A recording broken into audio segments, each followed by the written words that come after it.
તો આ સાથે નાણામંત્રી નિર્મલા સીતારમણે આજે ગાંધીનગરમાં ગિફ્ટ સિટી ખાતે ગિફ્ટ સિટી અને IFSCA એટલે કે ઇન્ટરનેશનલ ફાઇનાન્સ સર્વિસીસ સેન્ટર્સ ઓથોરિટીના અધિકારીઓ સાથે મુલાકાત કરી।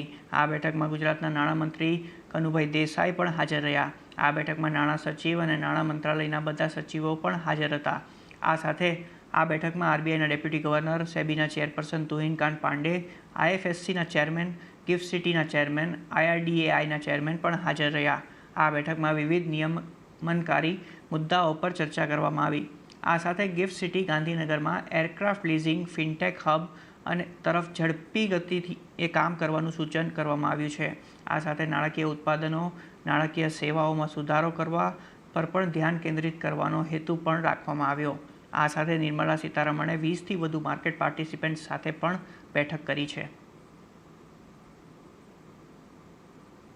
કેન્દ્રીય નાણામંત્રી નિર્મલા સીતારમણ આજ સવારથી જ અહીં ગિફ્ટ સિટી ગાંધીનગરમાં અલગ અલગ વિભાગો સાથે બેઠકોનો દોર ચાલુ રાખ્યો હતો।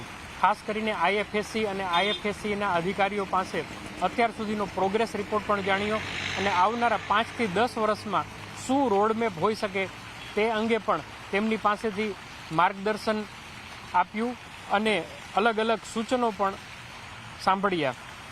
આ ઉપરાંત એરક્રાફ્ટ લીઝિંગ, ફિનટેક હબ અને ગ્લોબલ સેન્ટર બનવા માટે હવે ગિફ્ટ સિટી કઈ રીતે તૈયારીઓ કરી રહી છે એની પણ અહીંયા ચર્ચા કરવામાં આવી। માર્કેટ પાર્ટિસિપેશન કઈ રીતે વધે, રેવન્યુ કઈ રીતે આની વધે અને રેગ્યુલેટરી ઉપર કોઈ જો ઇસ્યુ હોય તો એને કઈ રીતે સોલ્વ કરી શકાય તે અંગે પણ અહીંયા ચર્ચા કરવામાં આવી। તો આપણે એવું ચોક્કસપણે કહી શકાય કે આવનારા દિવસોમાં ગિફ્ટ સિટી ગાંધીનગરને આપણે અલગ અલગ વિકસિત રૂપમાં પણ જોઈ શકીશું। કેતન જોશી, ગાંધીનગર।